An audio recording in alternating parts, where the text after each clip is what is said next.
Time इस sector 14 बुधला संत मंदिर के अंदर गुरु महाराज के सानिध्य में कुछ समय अपना बिताकर हम अपने जीवन को सफल बना रहे हैं। नहीं तो देखिए इस संसार में कितनी भागा दौड़ी मची हुई है। अगर हम किसी बड़े शहर के चौराहे पर जाकर खड़ा हो जाएंगे तो हमें ऐसा लगेगा कि पूरा शहर घर से बाहर निकल गया है। इतनी भीड़, इतने लोगों का आना जाना, इतनी तफरा तफरी, ऐसे लगता है कि घरों में तो कोई है ही नहीं, सब लोग घर से निकल गए हैं। इतना व्यस्त जीवन इस कली काल के अंदर हमारे बड़े भाग्य हैं कि हम सब इस घर गृहस्थी रूपी जंजाल, ये जंजाल कुएं के समान, इसमें से निकल कर आए हैं और कुछ समय हमें अपने प्राण प्रीतम प्राणनाथ के लिए हम अपने आत्मलो लगाने के लिए सब एकत्रित हुए हैं। बहुत ही सुंदर अवसर है, बहुत ही सुअवसर, बढ़िया क्षण है, समय है, क्योंकि जो क्षण सत्संग में बीतता है वो क्षण अमर हो जाता है। जब हनुमान जी लंका में जाते हैं तो विभीषण से मुलाकात होती है।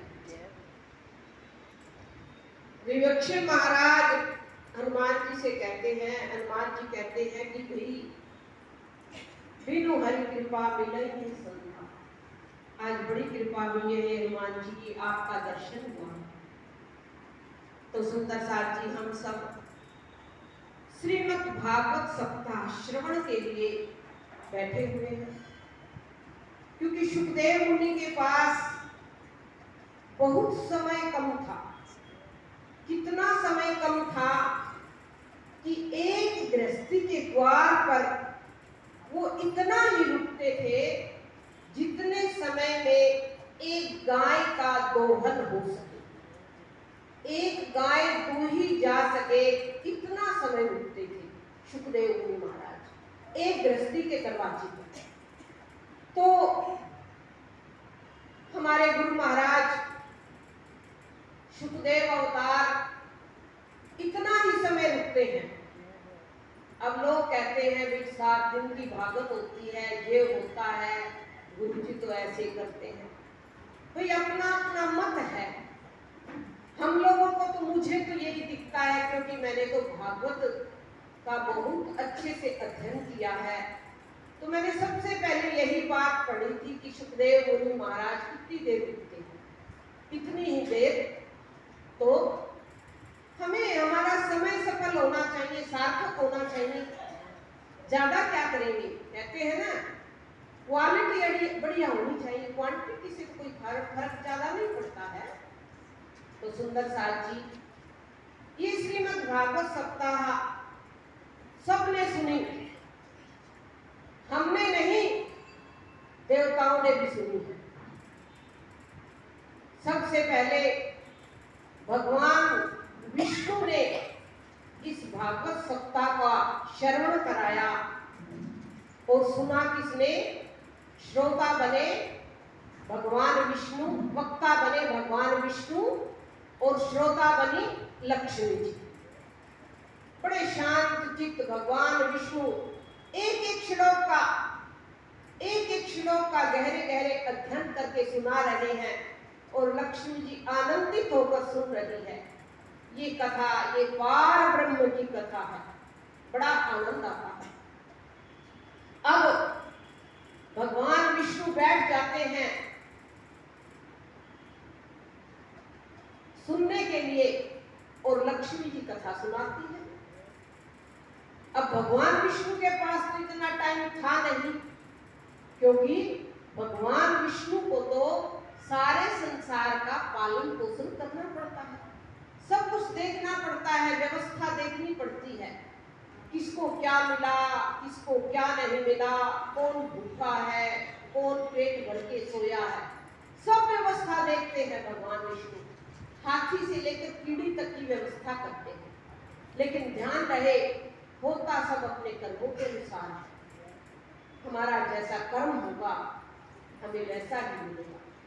अब किसी के यहाँ तो तिजोरी में रखा हुआ धन भी गायब हो जाता है, और किसी का अगर कोई नाखूनमान वस्तु गिर जाती है चलते गलियों में, लेकिन भाग्य में होता है तो वो भी मिल जाती है कर्म के अनुसार। तो भगवान विष्णु को व्यवस्था करनी पड़ी, लेकिन लक्ष्मी जी के लिए ऐसा कोई झंझट नहीं है।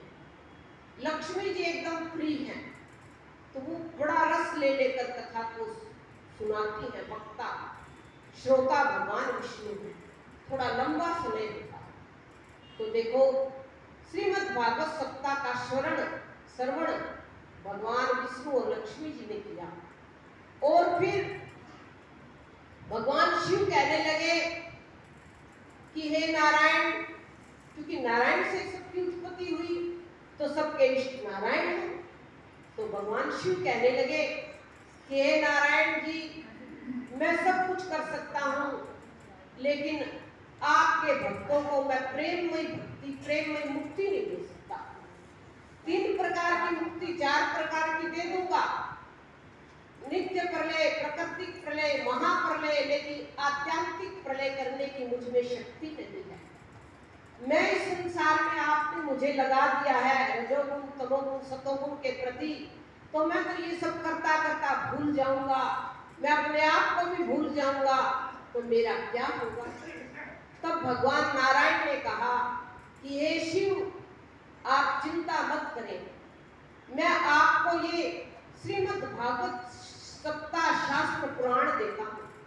आप इसका अध्ययन करते रहे, आप इसका मनन करते रहे, आप इसका निधि ध्यासन करते रहे, आप अपने कर्म को कभी नहीं भूलेंगे और ना ही मुझे भूलेंगे।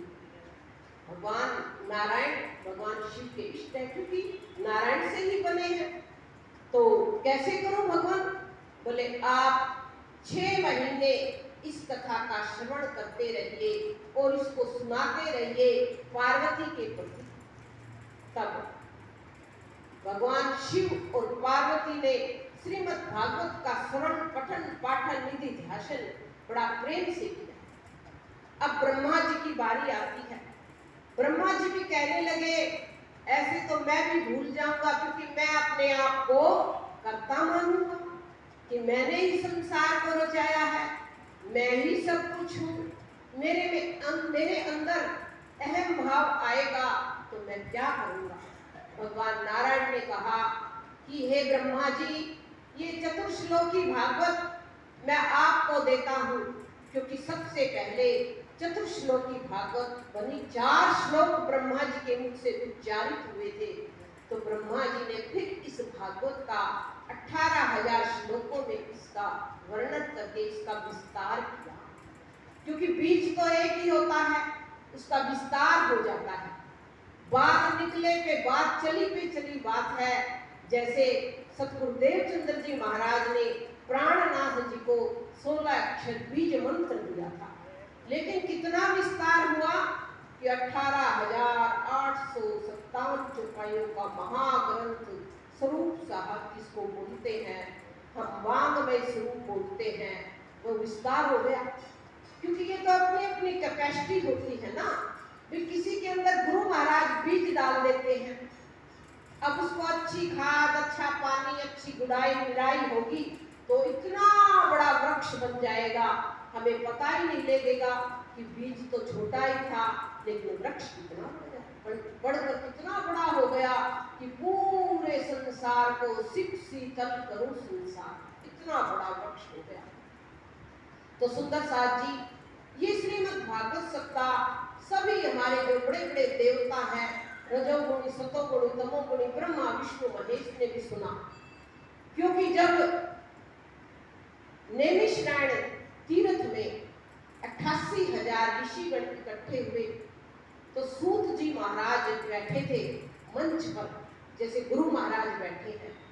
तो शौनक का, क्योंकि 88,000 ऋषियों में एक शिष्य प्रमुख थे जिनका नाम शौनक ऋषि था। तो शौनक ऋषि जी ने एक बात पूछी, क्योंकि हम जैसे गुरु महाराज से कोई एक बात, कोई जिसको ज्ञान होता है वो बात पूछता है। अगर हम सारे मिलकर कचर पचर करेंगे तो गुरु महाराज सोचेंगे कि मैं क्या जवाब दूं। लेकिन हमें किसी ऐसे श्रोता जो प्रमुख हो, जिसे ज्ञान हो, उसे आगेवान बनाकर हम भेजते हैं कि गुरु महाराज से इस बात का हमें संशय है, इसका निवारण करवाओ। तो गुरु महाराज बड़े प्रेम से जवाब देते हैं और फिर वो शिष्य पूरे साथ को बताता है कि गुरु महाराज ने ये बात कही है। अब नहीं मानने वाले नहीं मानते, बोले क्या, बोले तुमको ज्यादा है क्या? अरे गुरु जी ने जब कहा है तो मेरा तो फर्ज है बताने का। तो सुंदर साथ जी, सूत जी महाराज बैठे हुए हैं, शौनक जी ऋषि आगे होकर 88,000 ऋषियों में पूछ रहे हैं। क्या पूछा कि हे भगवान, इस कलिकाल में, क्योंकि कलयुग आरंभ हो चुका है, तो इस कलिकाल में हम जीवों की बुद्धि बहुत अल्प है, बहुत थोड़ी है, हम आलसी हैं, हम कर्मों के बंधन से बंधे हुए हैं, हमारी मुक्ति कैसे होगी? हे भगवान, हे सूत जी महाराज, कोई ऐसा उपाय बताए तत्क्षण यानी शीघ्र कि हमारी मुक्ति हो जाए, ज्यादा मेहनत नहीं करनी पड़े, क्योंकि कलयुग के जीवों के पास ना तो समय है ना बुद्धि है। ऐसे हम लोग ऐसे हैं, हमने कभी भागवत को हाथ भी नहीं लगाया होगा, पढ़ना तो बहुत दूर की बात है। तो हम लोग कलयुग में ऐसे मंद बुद्धि, कम समय, आलसी, इतना आलस भरा रहता है, तो हमारा उद्धार कैसे होगा? तब सूत जी ने कहा कि देखो शौनकादि को, मैं तुम्हें ऐसा उपाय बताऊंगा, मैं तुम्हें ऐसी युक्ति बताऊंगा, क्योंकि मैंने भी मेरे गुरु से सुना। क्योंकि जब सुखदेव जी भागवत सुन रहे थे तो सूत जी भी वहीं बैठकर कथा श्रवण कर रहे थे। तो मेरे गुरु महाराज ने कोई ऐसा उपाय बताया है, मैं हे शौनकादि ऋषियों में आपको वो बताऊंगा। तो कहने लगे कि इस कली काल में श्रीमद् भागवत सप्ताह का श्रवण, और वो भी सप्ताह श्रवण इतना बढ़िया है, ऐसे है जैसे कि वन के अंदर सिंह गर्जना करता है तो कलयुग के पाप सारे भाग जाते हैं। ऐसे ही जब श्रीमद् भागवत सप्ताह का श्रवण होता है और इसका वांचन होता है, तो उस हॉल में बैठे हुए सभी जीवों के पाप भस्मीभूत हो जाते हैं। बोलो कृष्ण कन्हैया।